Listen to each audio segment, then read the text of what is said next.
Hello, hello. Well, it is November. It's almost Thanksgiving. So, welcome to the November meeting of the STE. And welcome back, Eric. He's been gone for a couple months doing Paramount stuff. Anybody at this table, you want to introduce yourself this first time? Pleased to meet you all. My name is Javier Romero. Hey, Jeff. Good to see you. And I'm a senior technical producer for PRG. They provide solutions and such for gear. And I have to show you that picture. You'll know exactly what I'm talking about when I show you the picture. I totally effed up there. My mistake. Pleasure to meet you all. Wonder what kind of pictures he's going to show you. I don't know. Welcome. Anybody at this table that hasn't been here before? Introduce yourself. Hello, my name is Mary Ahmed. I'm a contract engineer and also a music instructor and educator. So, thank you. Contractor. Thank you. Thank you. Anybody at this table? Howard? What are you doing? I don't know. Was your drive-in good from Santa Clarita? Good? Okay. All right. How about this table? John, what are you doing? You're here for dinner. Turkey dinner was really good tonight. And this table, we can always depend on Glenn to. Glenn's not allowed to speak.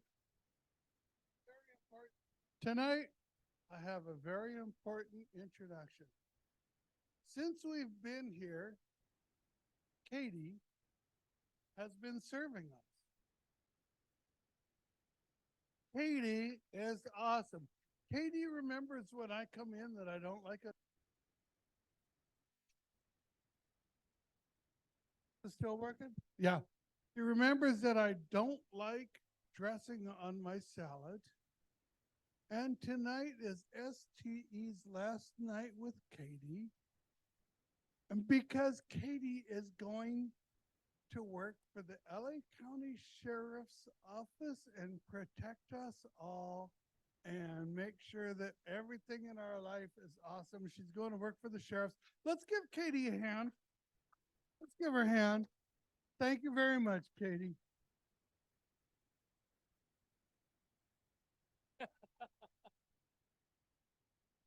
She'll fix all your tickets. That's okay.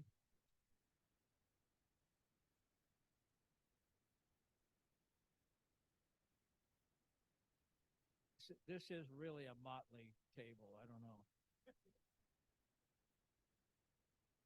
You want to say hello, Denise? Yeah, you've been here.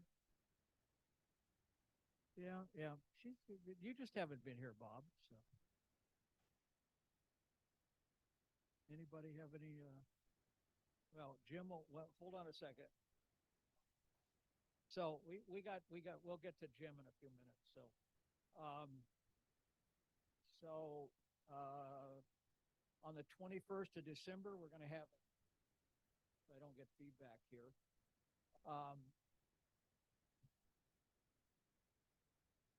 Got something for Eric if he'd come up here and so hey.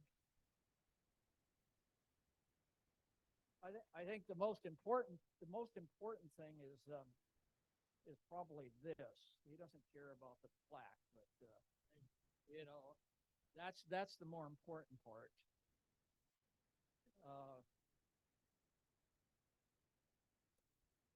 So the plaque in a testimony of a sincere appreciation to Eric Mahoney in honor of and with deep appreciation for the distinguished unselfish service given to the society while demonstrating outstanding leadership, vision, and ability as president. So congratulations.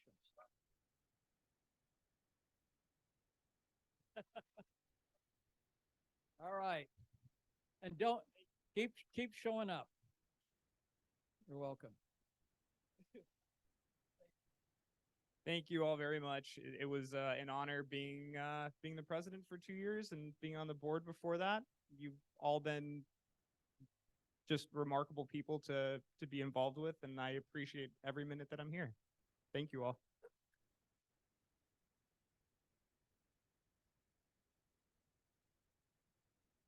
Lloyd, our picture taker here.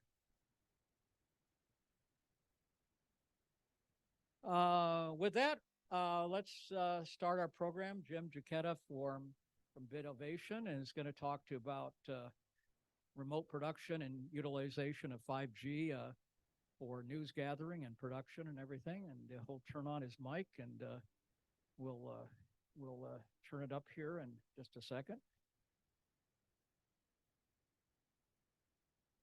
Check, check. There we go.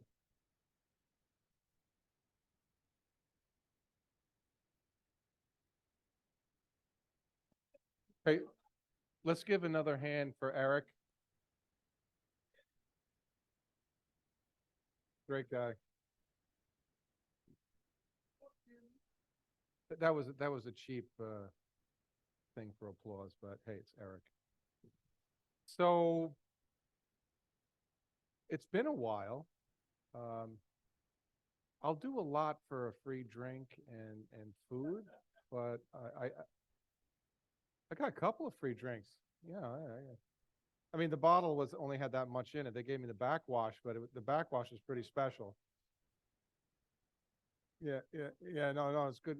You know, my wife buys the $2 chuck or the $8 bottle of wine at Costco or Trader Joe's, but I can appreciate the good stuff. So, do you guys know who I am? Jim Jachetta. It's been a while. There was a few years where me and my colleagues came on a pretty regular basis. Glenn kind of insisted on it that I drive up from Orange County. Really appreciate you guys. Good food, good people. And hopefully your brains won't hurt too bad after I get through this. I kind of geek out on this stuff. So how many people in the room do some sort of remote production, bringing feeds from the field into the studio? Got a few hands. Thanks, Glenn. Yeah. Do you use, there's numerous ways to do it. Like the early days, you'd use like a fiber or satellite link to bring those feeds in. So we're going to talk about 5G tonight. We're going to talk about private 5G, public 5G, bonded cellular kind of, though, is the overarching theme, or streaming video through the public internet.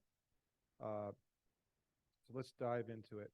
So why do we want to do, well, we call it at-home production or REMI production. So VidOvation has been doing at-home production or REMI production. REMI stands for remote integration. It's got the word remote in it, but integration? At home, I think, is a better term. And what do we mean by at home? The old school approach of doing a show was having a truck in the field.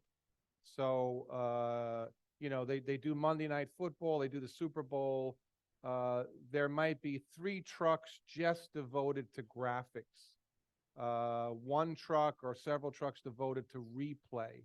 So there could be a dozen trucks for a major event. Now you got to fly all those people out to the event. You got to pay them per diem for food, for hotel.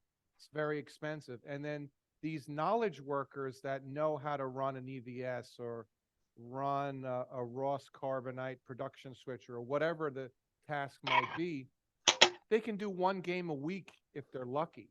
They got to fly out on a Wednesday for the Sunday game, or fly out on a Friday for the Monday night game. Maybe they can do 2 games a week if they're lucky, squeeze in a Thursday night football and a Sunday game. So with at-home production, we're eliminating the truck, or some of our customers are truck providers, so they hate that when I say it. They actually hate this slide. I had a vendor actually call me up and says, "You can't use my truck on your website anymore. You're making my truck look bad." But it's just to make a point. It's, putting the red circle through it is just to make a marketing or make a point. the truck may just be moved to a different location, or the truck is smaller. Some customers will do like a hybrid. Maybe they shade the cameras locally and then home run them back to the master control. So at home, we bring it home to our master control and produce the show back home.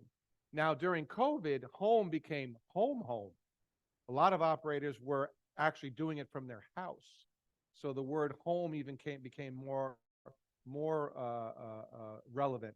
So this slide is just showing that, by using this at-home technology or REMI technology, we can reduce the number of personnel we got to put in the field.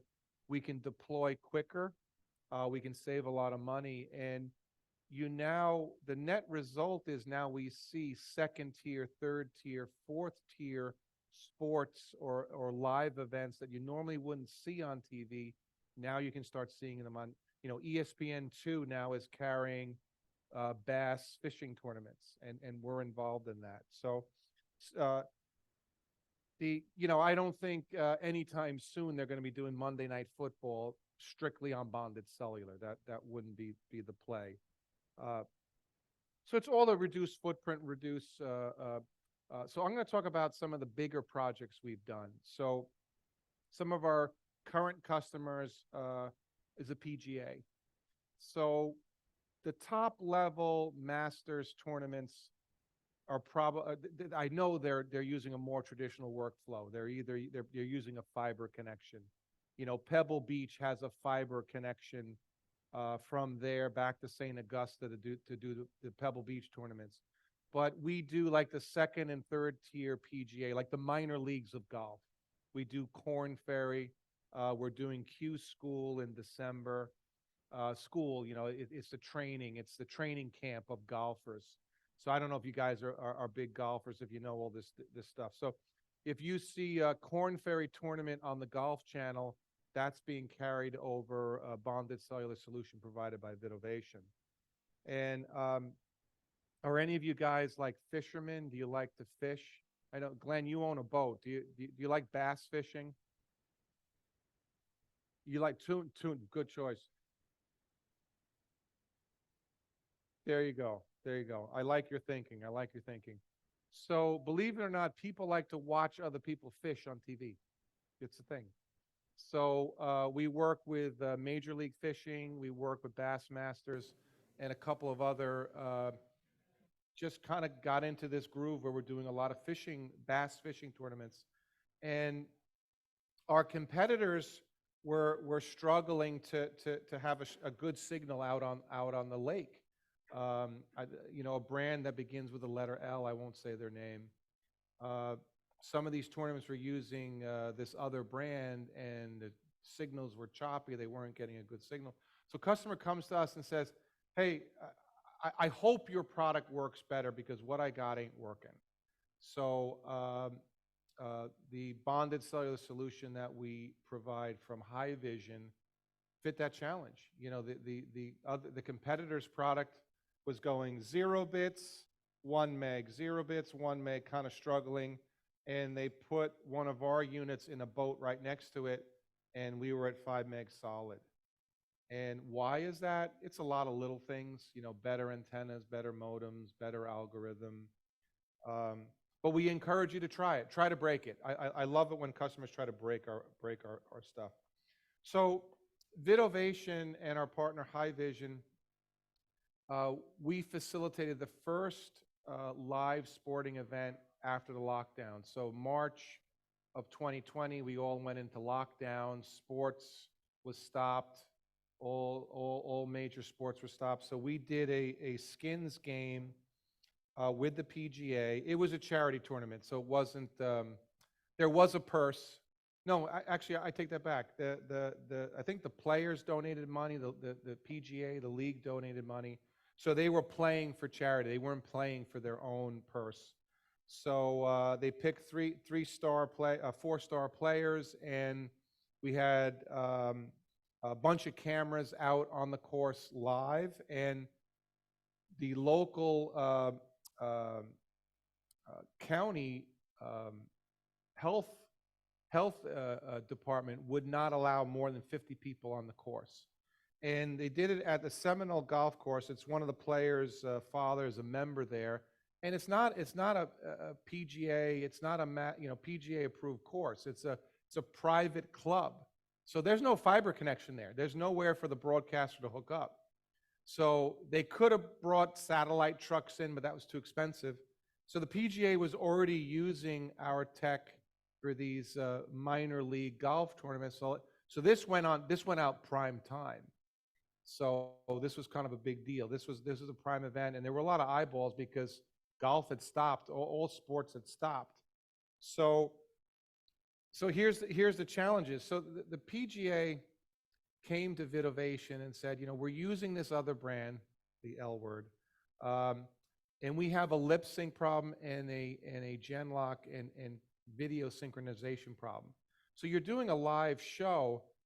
Camera 1 arrives early, camera 2 arrives late. The audio on 1 is late, the audio on 2 is early. You can imagine you have no post-production to fix this mess, and microphones are bleeding into each other because the cameras are in close proximity.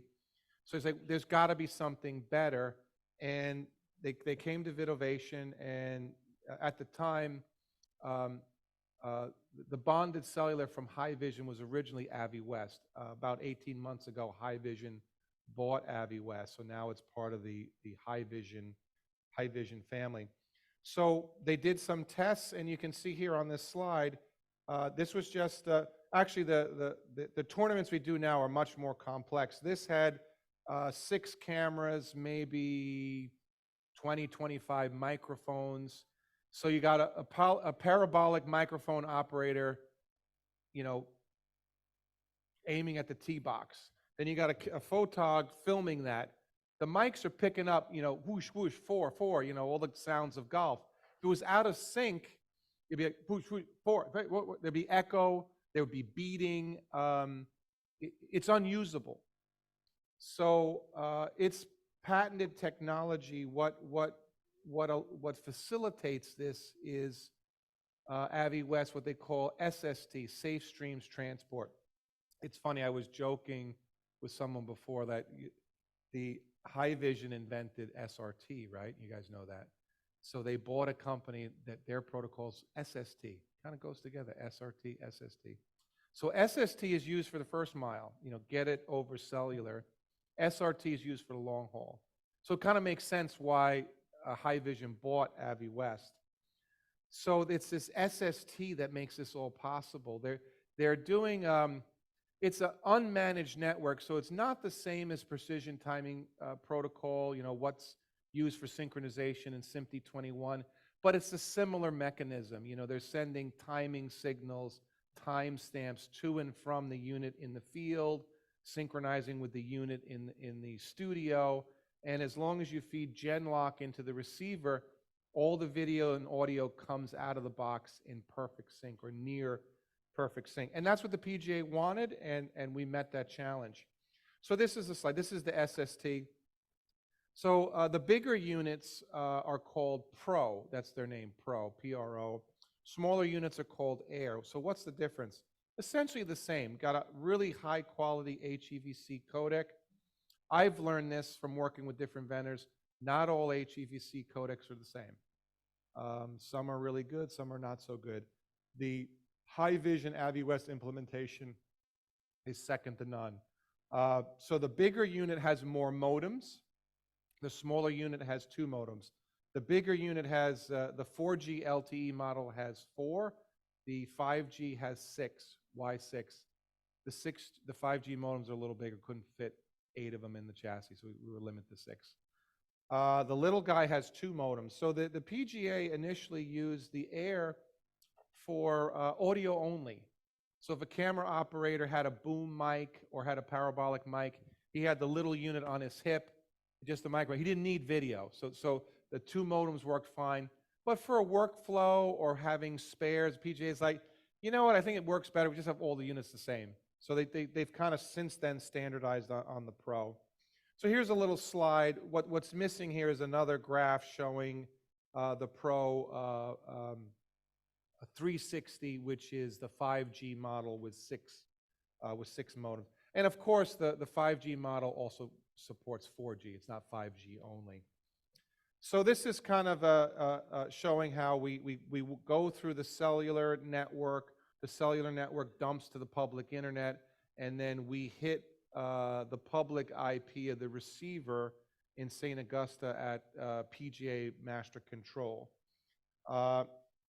Depending upon the quality of the network, we can adjust the latency. Now, you obviously have to have the latency set on all your encoders the same to maintain that gen lock and lip sync. So the connection wasn't, it was okay. It was good to average. So we ran at this event at 1.4 seconds. So it worked fine because they had no commentators on site. Sometimes there can be a challenge where there's talent in the studio and then there's talent on stage or in a tent on the venue. It's like, okay, we throw it back to the field or we throw it back to the booth. Talent that is familiar with working on satellite, they 1,000. So, hey, Eric, how's it going today? 1,000. Great, I'm doing fine, Jim. How are you? 1,000. So you don't step on each other. You figure those things out. Another big differentiator, what the PGA didn't like, the idea that most bonded cellular rigs you got to wear as a backpack. Some operators don't like that. For safety reasons too. There could be safety concerns. Having cellular, you're really not supposed to be on your iPhone all day like this, like near your brain. I try to use Bluetooth or speaker. Kind of same thing applies. And think about it too. If the unit is on, so the preference is to mount it on the camera. So AviWest, now Haivision, took the approach. They kind of took a page from the microwave links that mount on cameras, where you can see in the top left here, they put the camera, they put the mobile encoder between the battery and the camera. PGA really liked that. Operators will put the camera, the unit, and the battery in a porta-brace bag. The comms are wired up, the intercom, the wireless mic for the talent, everything's all pre-wired and tested. Put it in the porta-brace bag, ship it out to the field, take it out of the bag, turn it on, you're ready to go. You got a backpack. Oh, well, I need to hook the intercom wire, and I put it in backwards, or I put it in the wrong port. It's just less moving parts, and it's just easier to have. And then you also get a better signal. The unit is up here on the operator's shoulder, away from their body, as opposed to, if it's on my back and the tower is that way, now I'm between the signal and where between the tower and where the transmitter's trying to transmit. So it makes a lot of sense. But then lower left corner, there are those cases where they're using a smaller camera. We've done live. We didn't invent the category, but we helped facilitate it. I like to say we helped facilitate the category of live reality TV. We did the first generation of the live PD, and an ENG camera was too big. So photogs are in the back seat of a cop car. So you imagine that this big ENG camera with a long lens. They would get in and out of the car once. They come out, they left the lens in the car, or getting in the car. Camera's just too big. So some shows, lower left, I believe that's the camera they use in live PD. It's a lower end pro camera, smaller camera, so they can kind of have it in their belly and they can kind of get in and out of the car. Then another reason not to have a backpack. You ever try to get into a vehicle with wearing something on your back? You got to take it off. So having for the live PD show, I have the bad habit of getting ahead of myself. I have a slide for this. I'll circle back to live PD. Then on the right, we have the Air. So the Air kind of goes in a little sling that you can wear over your shoulder, or there's a little belt clip where you can hang it on your belt. Lower right, you can see there's a 1/4-20. You can even put it on an accessory mount on the top of the camera if you're using a smaller camera. So I kind of covered all this, mounts on the camera. You can see a film crew there, bottom right. This was like election night 2020. a film crew was from Europe, TV2, Sweden, I believe they were. And you can see there, you see the unit, it's in a porta-brace bag. He's got headphones on. He's got the mic is wireless, and she's got a wireless IFB in her ear. So she's untethered, camera operator, they're both hearing comms, so they're listening to direction from master control 8,000 miles away, and transmitting live. This was in Times Square on election night. So they're interviewing Americans. Hey, what do you think about the election? What's happening? So here's the thing. We all learn something. I love learning something from my customers. So you ever see in golf that red line that follows the ball? You know, there's like a red streak. There was a red streak for a while in hockey that followed the hockey puck. It was when things were standard def where you couldn't see the puck, so they made the red line so you knew where the puck was. This is kind of similar. So I had no idea how the technology works. It's called top trace, and it actually, the telemetry for that, it tracks the coordinates of where the ball is in the picture frame, and it sends that telemetry through an audio channel. So the HiVision product happened to have analog audio inputs to the PGA surprise. Like, oh, you got analog inputs. Well, we could put that to use. Well, we would have to use an audio embedder and add a secondary, a third audio channel. But, they needed another box. And mounted on the camera, that's not convenient. So they were able to pipe the top trace right into the analog audio inputs to get that red arc that you see when they're teeing off the golf ball. This is some of the stats of the job. I won't read this to you. It's a little bit of an eye chart. Another big event, golf related again, we did the Ryder Cup. And the scope of work, so our Avi West is based in France. So the team is still in France. The mobile bonded cellular team of HiVision now is still operating in France. The French make fun of the Canadians that, yeah, you sort of speak French, but it's a different accent. But they're sorting that all out. So the French were a little surprised. There's a major American golfing tournament in Paris, the Ryder Cup's in Paris. So the Ryder Cup that year was in Paris, and the scope of work was 20 channels of ISO video from Paris back. This was with Turner Sports, back to Atlanta, and then 10 channels of return because the commentators were on site. So commentators needed to see the program or multiple program feeds on the return path. And this all went through the public internet. So here's a testament to the agility of the HiVision solution. Do any of you guys know Tom Sahara? He was the president of SVG, Sports Video Group, for a while. He was like VP of engineering at Turner for, I don't know, 30, 40 years, something like that. He's retired now. So it wasn't the night before the game. It was the night before the dress rehearsal. So it was like a day or two before the game. I see on my caller ID, 11 o'clock at night, Tom Sahara is calling me. 11 o'clock California time. So it's 2 a.m. Oh shit, this can't be good. So Tom calls me up. Jim, I think we screwed something up. We got a big freaking problem. Tom, take a breath. And Tom's not an excitable guy. He's a very soft-spoken guy. So he was a little agitated. And I'm like, what's up, Tom? What's the problem? He goes, the production trucks in Europe all run in 50 hertz frame rate. We are, as you know, Turner in the US, we're 59.94. I don't have 20 frame shakers to convert from 50 hertz to 59.94. Oh, no worry, Tom. Hold on a second. I went downstairs to my office, logged in remotely to the unit. I fixed the problem. What do you mean you fixed the problem? What'd you do? Oh, I went in and changed the output. So normally we make the output frame rate match the frame rate of what's coming into the camera or coming in from the camera. Camera's 59.94, the output. Because, customer might be streaming to the web and want 60. So they set their cameras for 60, so the workflow might change. So we usually leave it on auto. All I had to do was go in and change the output to 59.94, the frame sync conversion is built in. So these high vision engineers, these French engineers, was like, well, of course we have that feature built in. I'm like, you guys are too modest. You need to brag about this stuff. So Tom's like, okay, I can go back to bed. I say, the problem's already fixed.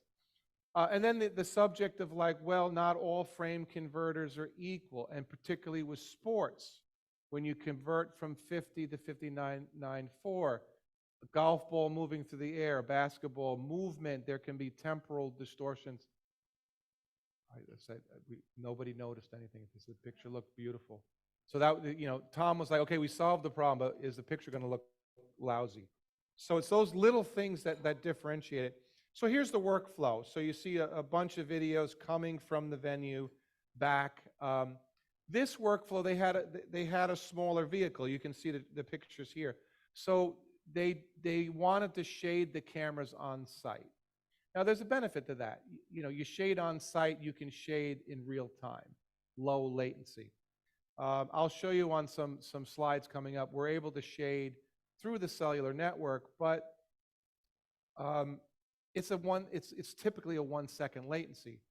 So you want to make subtle adjustments, you know, morning to afternoon changes in light. So for this event, they wanted some presence. They had a smaller footprint than normal. They shaded the feeds and then ISO'd them back to Atlanta, and then they switched the show in Atlanta, you know, doing so it's kind of a hybrid at home, you know. We're going to do a little shading on site, but then we're going to bring it all home. So then this is the live PD show. I was telling someone before during the cocktail hour, I don't know. I'm just a fiend for solving crazy problems. You know, customers have, you know, call at 11 o'clock at night on a Friday. Oh my, the sky is falling. So the live PD show was a similar scenario. The technical consultant was fired a month before the premiere. A&E was already running premieres, you know, advertising for the premiere of the show. You know, 9 o'clock on Saturday, blah, blah, blah. Tune in for live PD. I mean, you know, that would be embarrassing if you can't do the show, right? So new tech consultants hired. Someone in their infinite wisdom from the production company side, what is a live reality TV show a lot like? It's a lot like a live sporting event. So they brought in a director from NBC Sports, Johnny Gonzalez. They brought in Larry Barbatsoulis. He was an engineer from CBS Sports. So Larry was the one who called us up like in a frantic, I took over this guy's job. Everything is, I think they conned me. They said everything was working and nothing's working. I'm going to be fired. You got to help me. I'm at wit's end. I've tried everything. So I go to Larry, I go, well, we have this Genlock thing and lip sync thing. And he goes, look, I've heard of you. I've heard your name. We've never worked together. I want to trust you, but I'll believe you when I see it. So I talked to the vendor, and they're like, you know, we did a similar TV show where we were able to keep things in Genlock lip sync. So Larry was very clever. So I said, he goes, let's try this out remotely. Do you have 4 cameras? They're like, no, I only have 1 camera. All right, take the 1 camera, feed it into a DA, and feed the output into 4 of your links.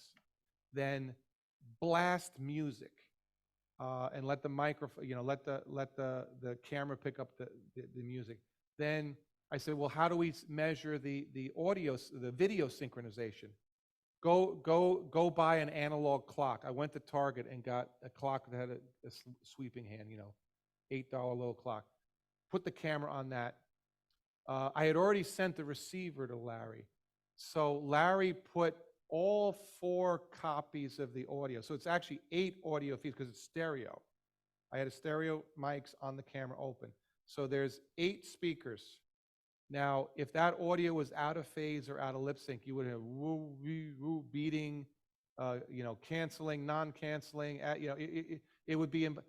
The music was perfect coming over those 8 circuits. So he's like, He's like, unless you're doing some kind of voodoo that I'm not aware of, I think we got something here. And then, just from the human eye, he could see the second hand on all the clocks, on all 4 feeds was roughly the same. So he says, okay, overnight me the 4 units. I'm going to get 4 cameras and drive up and down the West Side Highway to simulate this cop show and see if the cameras stay in sync. He calls me like 2 days later. We got a show. It's great. Great. Okay. I gave you the air date of the show. No, I don't remember. The good news is you got the contract. Bad news is we need 40 units within less than 2 weeks. And Avi West High Vision, they delivered, man. They got the units delivered. So these photogs, they made Larry made them a special bulletproof vest that had a pouch on the front. And so the unit would sit on their belly, the battery would be on the outside, so they could get to the battery and change it. Again, so they can get in and out of the vehicle. So they got the camera in their lap, the unit's on their belly so they can get in and out of the cop car. Funny things in the show too, like camera 1 somehow gets ahead of the perp.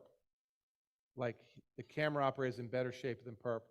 The cop is like 50 yards behind. And I'm like, well, why doesn't the camera operator trip the perp to slow him down?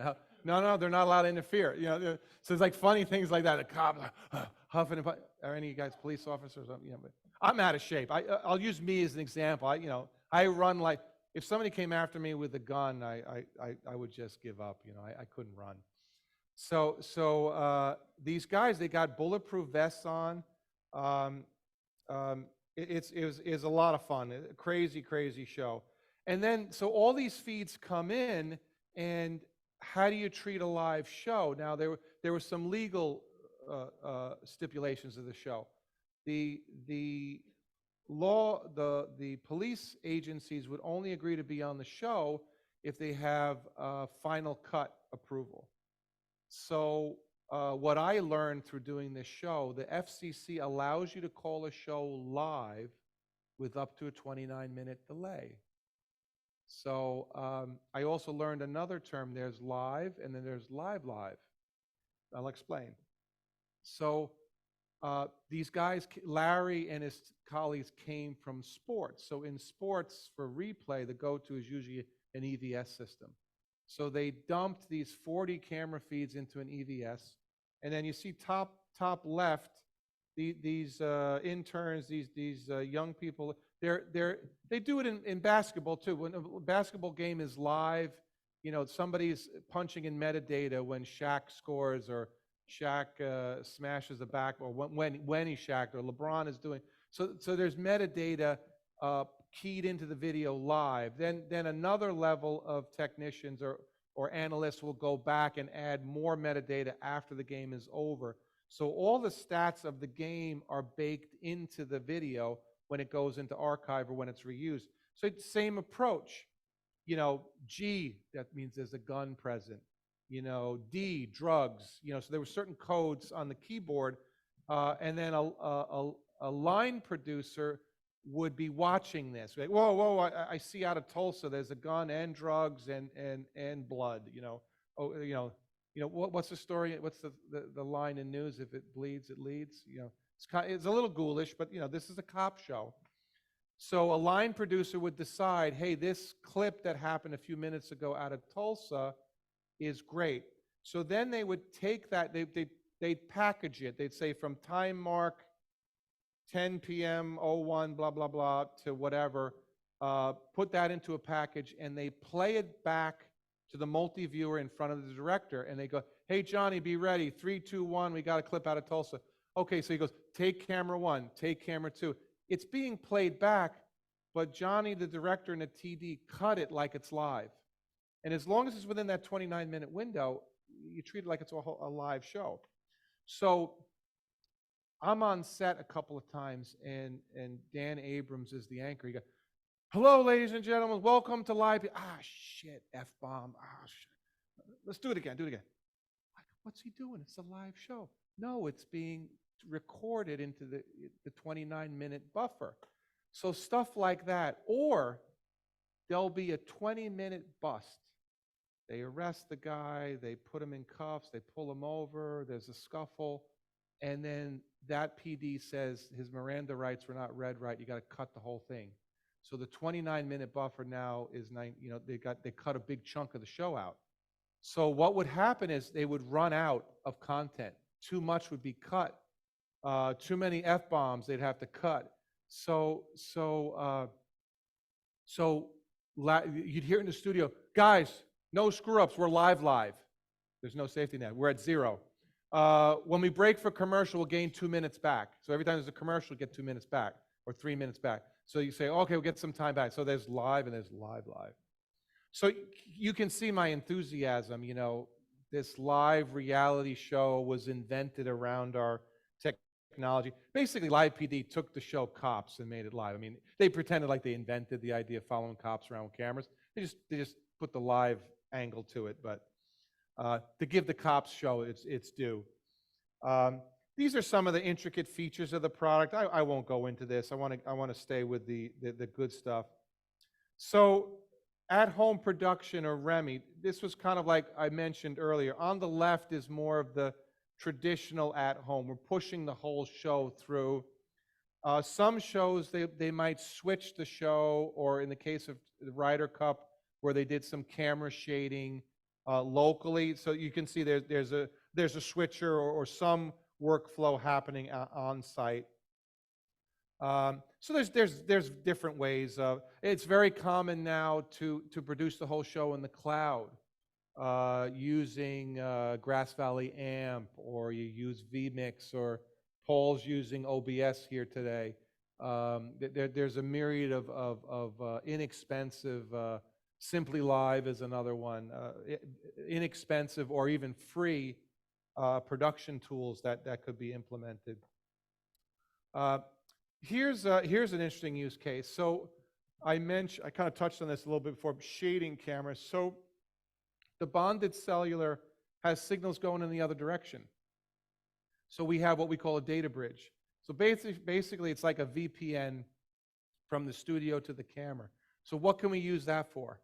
We can shade cameras, we can control PTZ cameras, we can do lots of cool stuff.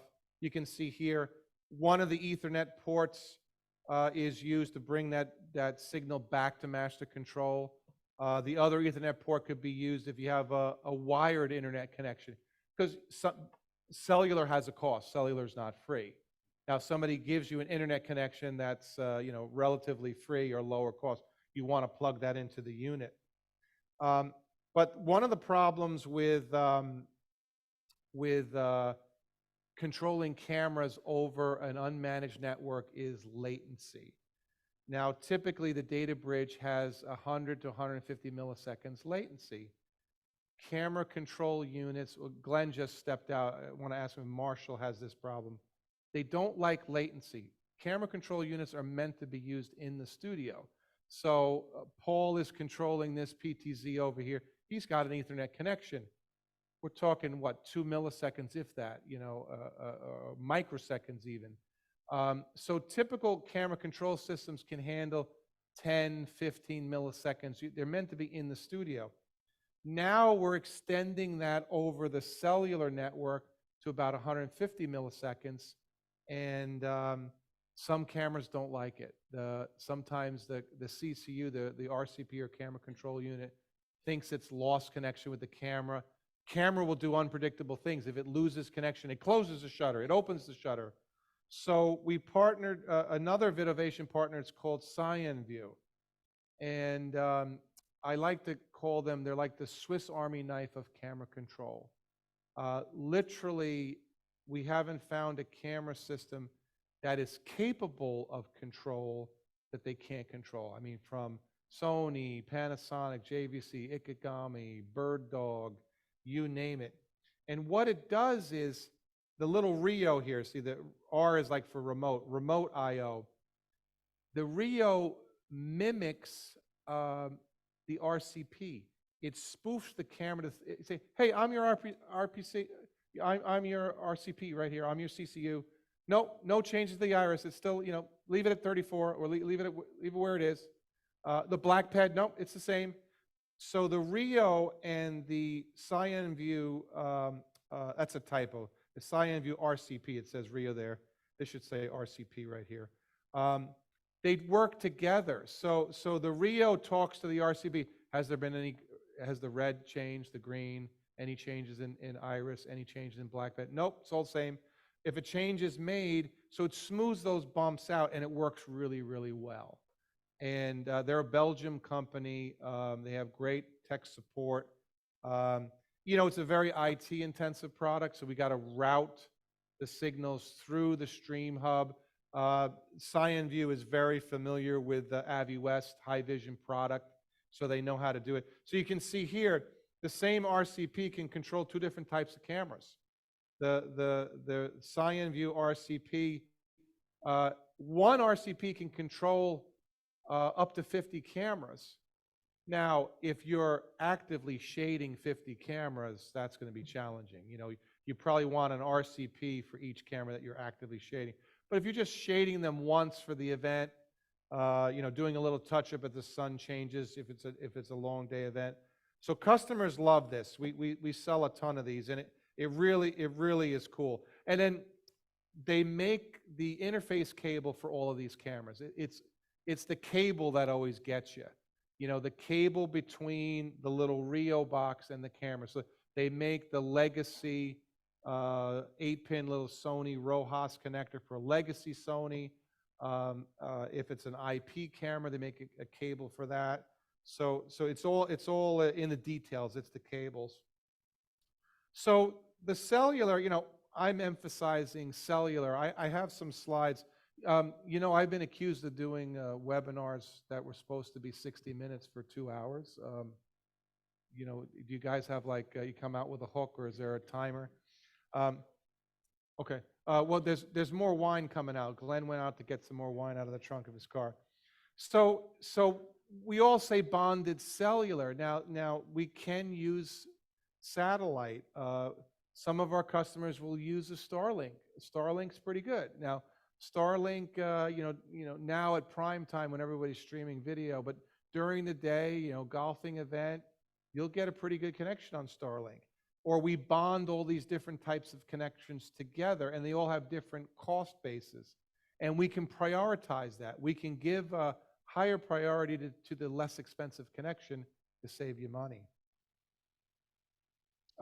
And this is the setting. So you can kind of so the cellular you got to pay more for.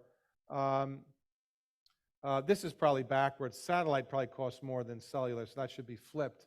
But you get the idea. If somebody hands you a free internet connection to hook to your bonded cellular unit, you'd be a fool not to try to use it. And the unit's intelligent enough, if the connection's garbage, it'll ignore it. It just won't use it. This is another cool feature. So most bonded cellular does not have a full frame rate, full resolution return video. They do have some sort of return. The High-Vision solution is full frame rate. So if you pick it, you want to send 1080p as return, and you see there's a green path and a blue path. You can have multiples. So one could be program video I'm sending to the video village at my remote location.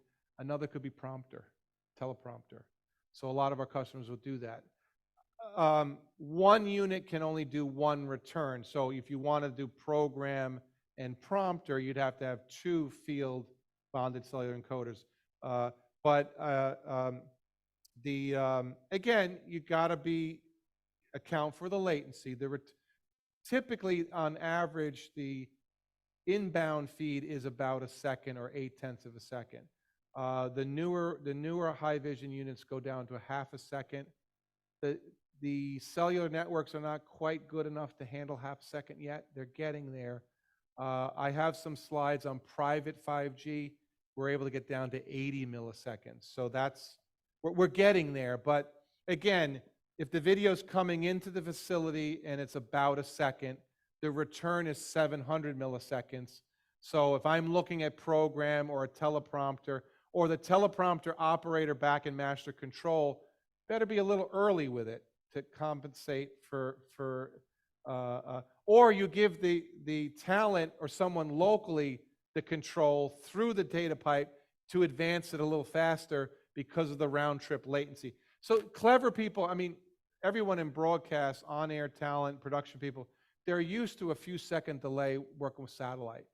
So it's that whole, like what I did with Eric, hey Eric, how you doing? 1002, you get used to it. It sometimes it takes a little training, a little bit of training. We can bring, I mentioned bringing this VPN connection out into the field. That can be used as a hotspot or for internet, for other purposes. VidOvation, I was talking with Carlos before, there he is.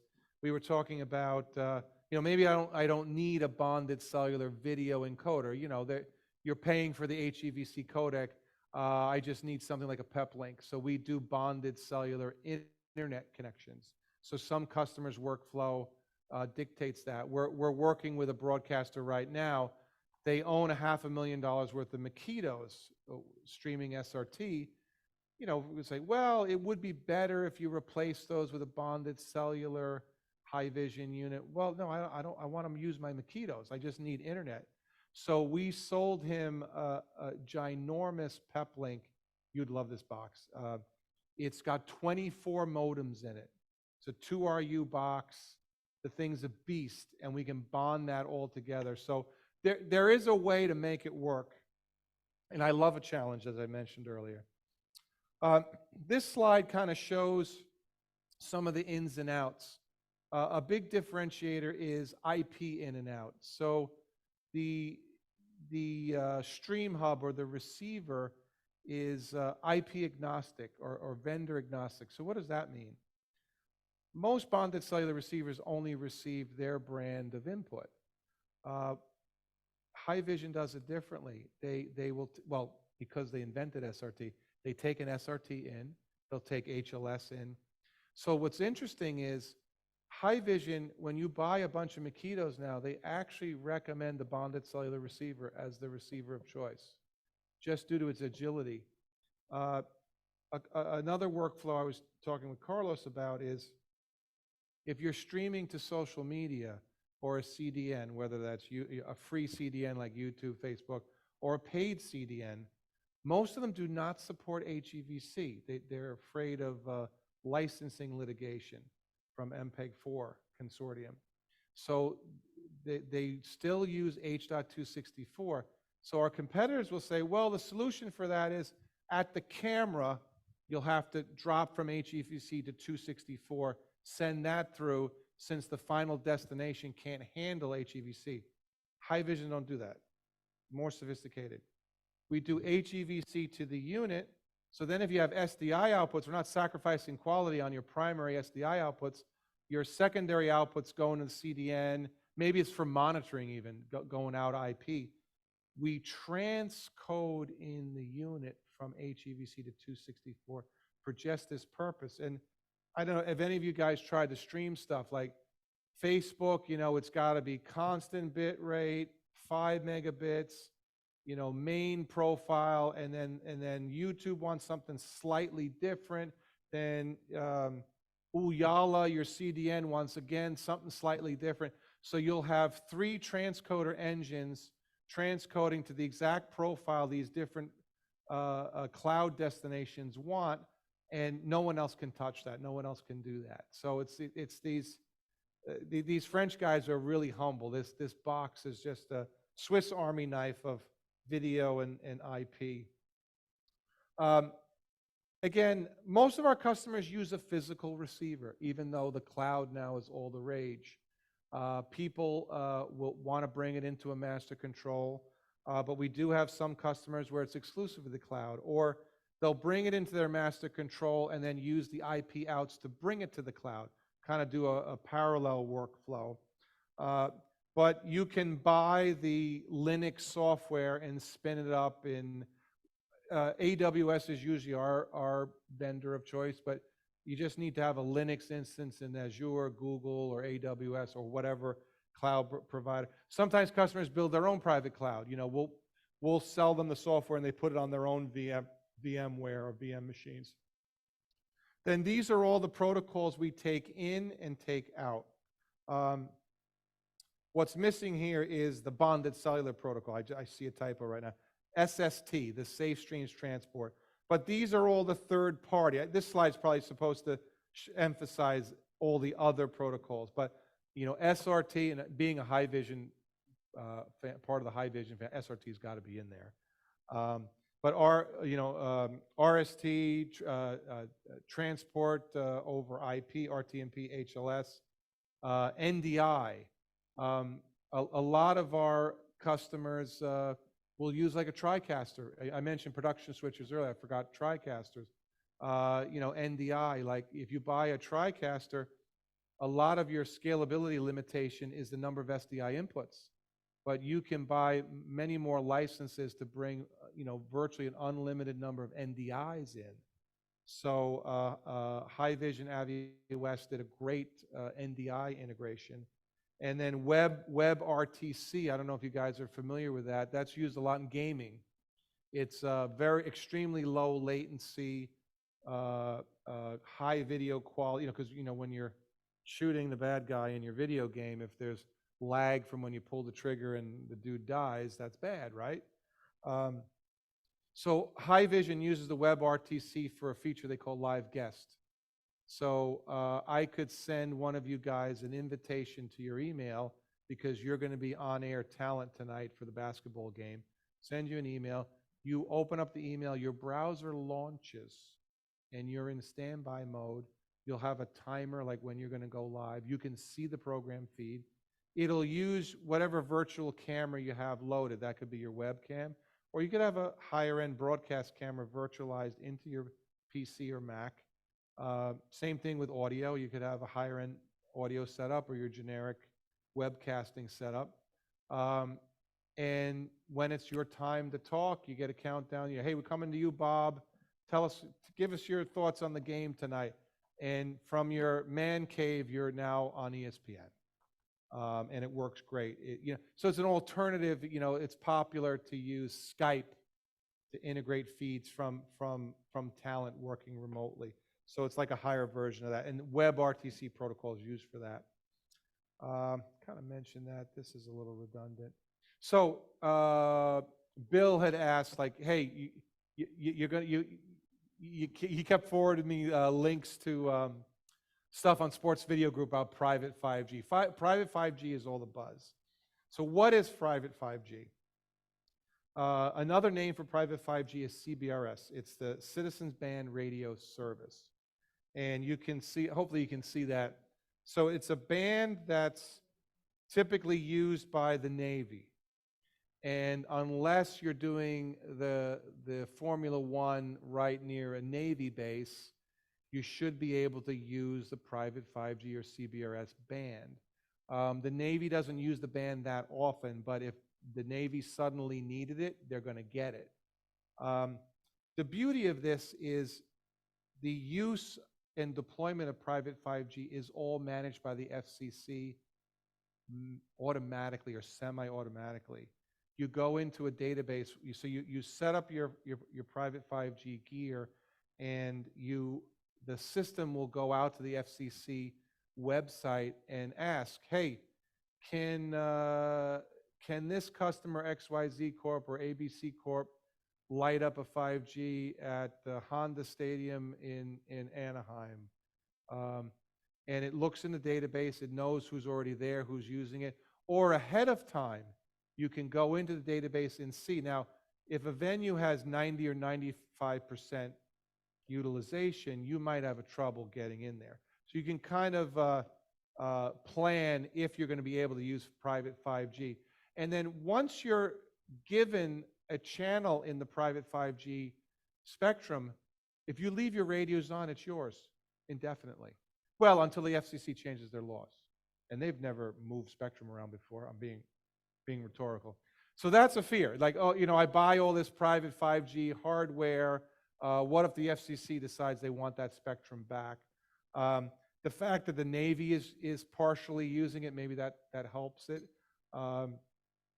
But it uses what we call, in the cellular spectrum, it's band 48. That's the spectrum. And it's 150 megahertz of spectrum, but with complex modulation, we can get much more throughput. You're given a small slice of that, and with the with the 5G technology, you're able to get a slice of that, and you can push as much as 250 megabits per second, 200 or 300 megabits up and down. And you're on spectrum you own, so there's no interference like from Wi-Fi, or a lot of video gear works on the 5 gigahertz Wi-Fi band, so you're coexisting with Wi-Fi access points. It really makes sense for it's much lower latency than Wi-Fi. Private 5G, you get like 4 times the speed of 4G, much more capacity. What do we mean by capacity? That's user devices. Now, some venues or some people will use the private 5G for fans in a stadium. And believe it or not, most of our devices, our phones, our Android, our cell phones, Apple, support the band. And you could keep your primary Verizon phone.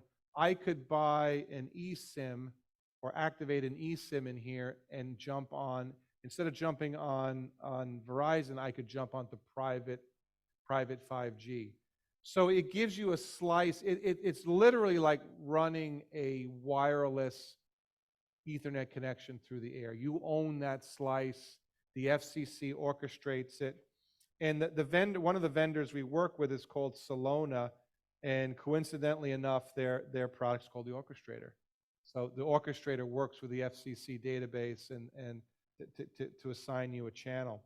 So what's cool about it is IT departments don't like anything new, right? Got IT guys here? Do you want, are you okay if we put private 5G in your facility? Are you okay with that? No, you shaking his head, no, it doesn't like it. Well, here's the cool part. It works just like a Wi-Fi access point. So you see the smaller device here. This is the indoor version. You hook it to your network. You could set up a VLAN. It is a good idea to set the provision of VLAN just for the private 5G. But you could be on the same network. We provision a VLAN. The access points powered off of PoE. So if you hook them to your existing infrastructure. In the middle, this server/switch needs to reside on that VLAN.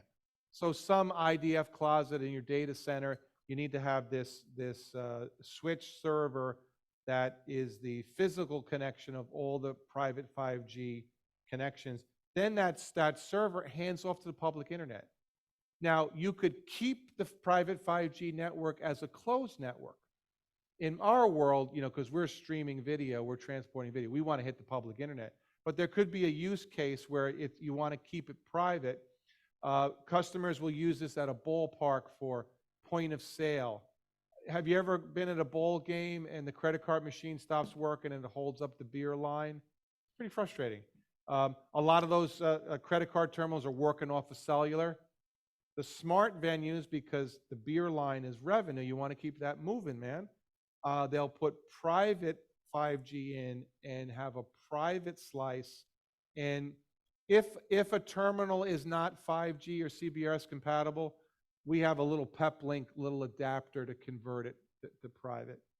So then the orchestrator is what goes out to the FCC and tells it, hey, ABC Corp wants to use a slice. Okay, we'll reserve it for them. How long they want to use it? Well, semi-indefinitely or just for a couple of days. So you buy how wide an area you want to cover, like how much power you're going to use, and for how long. And then there's outdoor versions of the antennas. So you can see the benefit. Now in the bonded cellular play, all we need is we provision special SIMs to look for the right private 5G channel. The modems in our device, now granted, it's our 5G versions of the device. The 4G versions don't have band 48. The 5G models all support band 48. So we put a SIM in, it tells the modem what slice of the band to look for. It also authenticates itself. So the SIM talks to the access point talks to the edge, talks to the cloud orchestrator and says, yes, this is a valid SIM. It's not somebody trying to steal bandwidth from our network. So it's all orchestrated together. So you can see here, you got the devices on the left. So people are like, well, who's actually using this private 5G? Every NFL venue has private 5G.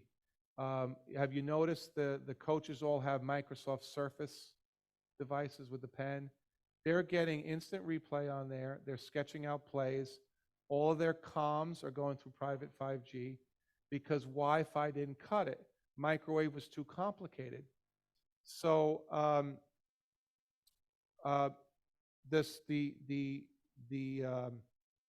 be careful, I'm under NDA.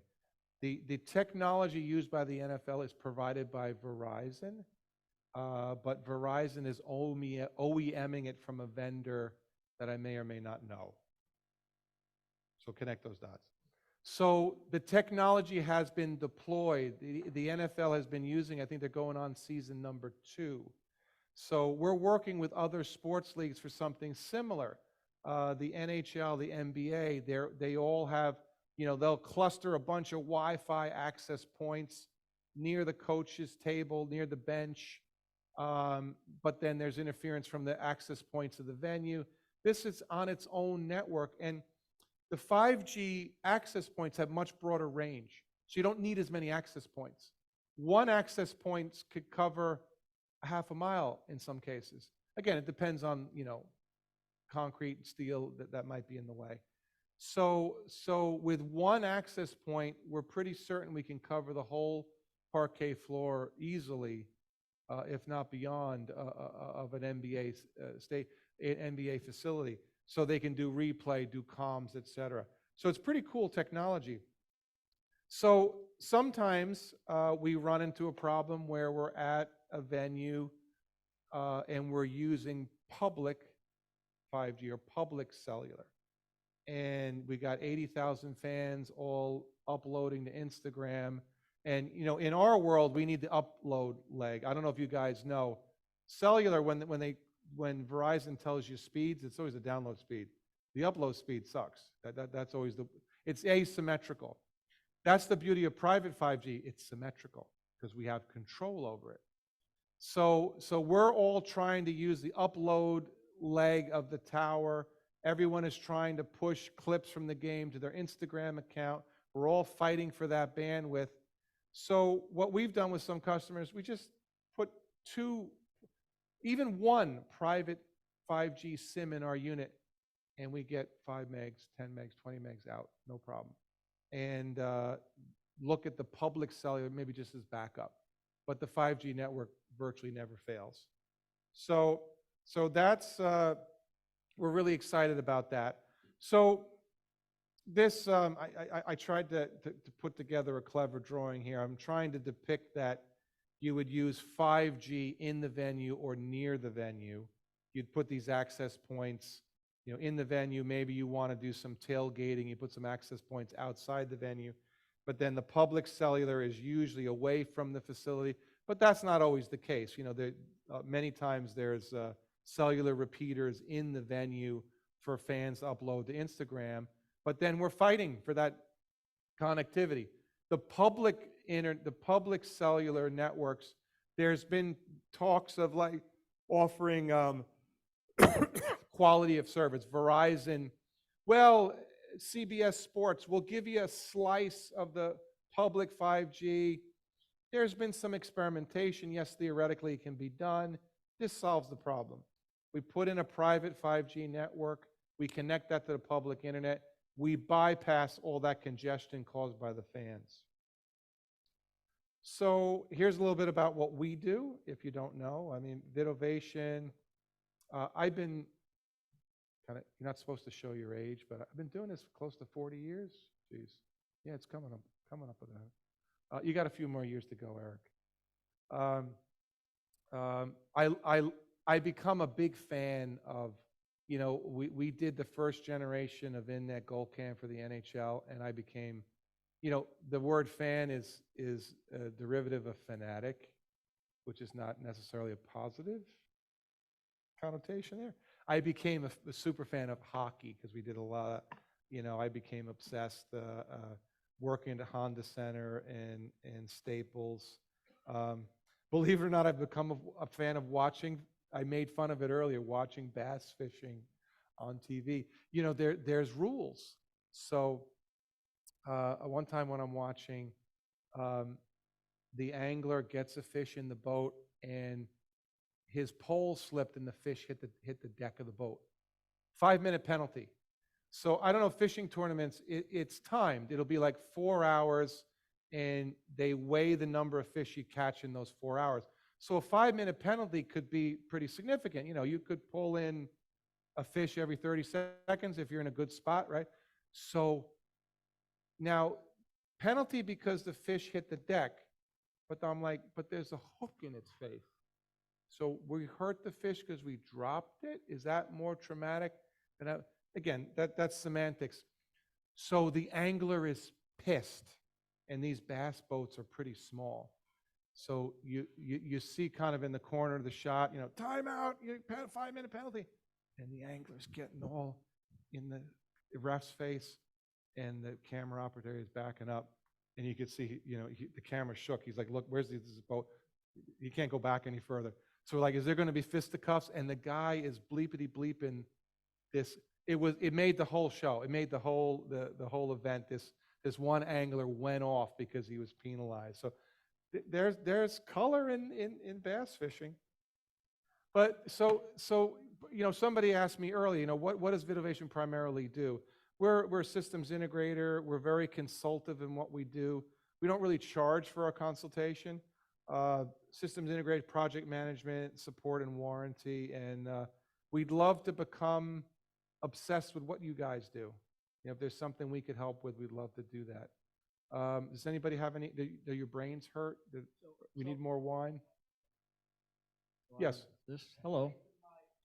So, question: if in the Yes. simplest terms, if you have a 5G bonded cellular in your cell phone or something, Yes. and it's going back to a TV station, what is the connection? Is there in effect, what is the receiver at the television station? If somebody's using their phone out in the field. Yeah. So. I mean, what is the hardware? Yeah, I could describe the hardware. So High Vision has they call it Mojo Pro. It's like mobile journalism pro, taken Paul. from news. So the mobile app, I have a Verizon phone, so I could have an AT&T hotspot in my pocket hooked to the Wi-Fi of the phone, so I could bond my Verizon and AT&T Wi-Fi together and go back to the studio. So it goes to the cellular tower. The cell towers are usually connected, some Metro Ethernet or Sonnet connection, and then depending upon the carrier, they dump to the public internet at some strategic point on their network. So where that's dumped to the internet, that's what adds to the latency. So it's going. You don't have a cellular receiver in. No. It's going to the internet. So Yeah. Actually, that's a common question. Sometimes people want to use the system backwards. Can I do cellular at the receiver? You need an anchor somewhere. So the receiver is usually either in the cloud or in your master control, sitting behind a firewall with certain ports opened. We point the transmitter to a public IP that's associated with that receiver. So typically, the easiest workflow is the customer has one public IP per receiver. If they don't have an excess of IPs, we can do some port forwarding and trickery to make one IP go to dozens of receivers. But yes, you need to hit a public IP on the internet. And most broadcasters have a fiber or a solid internet connection. So we would call that the last mile. The last mile is usually no problem. From the internet to the facility, it's that first mile. The challenge is from the tower. But I say the first mile Sometimes the congestion, not on the tower itself, it's the backhaul or the sonnet ring or somewhere else on Verizon's network that there could be congestion. And that's why we have multiple carriers, multiple modems. I should mention, we've been doing this for a couple of years now. We use what's called multi-carrier SIMs. So my Pixel phone has a capability of 2 SIM cards. Yes. So you could have T-Mobile and Verizon, it'll switch. And switch. It'll switch automatically based on With, signal with, strength. with a multi-carrier SIM, you don't need to have a second or a third SIM. The single SIM can go. So what happens when the unit boots up, we like to, 6 is kind of the common denominator. So we like 2 modems to be Verizon as the primary, 2 AT&T and 2 T-Mobile. If Verizon should fail, then it fails over to AT&T, fails over to T-Mobile. Why do we pick something as a default? It just boots up a little quicker. So it boots up, tries Verizon, and usually all 3 networks are there in some capacity. But then as things fail, as you're moving around, like the PGA moving, hey, on the 18th green, we noticed now we're on all AT&T. Well, who cares? The unit's working. And then we move over the 9th hole. Oh, it's a mixture of both. Oh, now it's all T-Mobile. In the old days, we would overnight SIMs to the PGA. Hey, Pebble Beach has no Verizon. Can you overnight 300 AT&T SIMs? So they were pulling out Verizon SIMs, putting them in. So because the SIM is agile now, they don't have to do that anymore. Questions? I think there was a question back there. Joe, what's your, let me get you the mic here. Hold on a second. You got a big question here? Yeah, thanks. I noticed you said that you had a strong relationship with AWS Yes. to haul back. And I did not see Zixi in your numerous protocols there, and that seems to be the up and coming, and I think it's their protocol. Any comment on that? Indirectly, Zixi, AWS loves RIST, and they love SRT. Those are the 2 protocols. If most broadcasters have an account with AWS Elemental. You remember the Elemental group? AWS bought them out of Portland. You remember the boxes used to be green, now they're orange when they glow. I used to joke that the green in the Elemental boxes was green for money because their boxes were so expensive. I've operated a couple of them. Yeah, it's good stuff. So I think Amazon bought Elemental for the network that they built on the AWS cloud. And Elemental, when they were acquired by AWS, they're like, your egress fees are insane. No one's going to use this. So what do I mean by that? So AWS, it's meant for cloud computing. You can essentially push data to the cloud, AWS, practically free. You want to bring anything out of the cloud? Ha-ha, we gotcha. So Elemental, if you use the Media Connect network, the rates are like 70 or 80% less of what AWS normally charges if you're a Media Connect member. But you're right. So Zixi is a proponent of RIST. So AWS supports Zixi indirectly. I don't think AWS will actually take a Zixi native stream. It would have to be a RIST stream generated by Zixi. And I asked the High Vision guys, I mean, RIST is growing in use. We all know SRT, it's a de facto standard, right? It's not a standards committee ratified standard. It's an NDI is the same way. It's a vendor created standard that's been open sourced. RIST is actually I believe it's SMPTE ratified standard. So for those that didn't, they each have their place. There's a lot of similarities between RIST and SRT. So does that answer your question? I don't believe, I'm 99% certain a native Zixi signal is not going to make it through AWS. Right. Zixi would be in RIST mode to do You're that. not Zixi averse. Yeah. Other questions? there's enough acronyms to go around, I think. Yes. I Yeah, mean- RIST, what is it? Reliable Internet something, streaming transport, something? SRT is safe. I should know this, geez. Secure Reliable Transport, there you go. SST is Safe Streams Transport. I was joking with Carlos earlier, so when Vision bought Avi West, they're like, oh, your protocol's called SST, we do SRT. It kind of rhymes, they go together. You know, we can work together. Yeah. SST for the first mile, SRT for the long haul. Jim will be around, and I think, Yeah. thank you very much, and, Thank you for having me. most interesting. Thank you for dinner. Welcome. We'll be back on December 21st, so we'll see you next month. Thanks for everybody in person and online.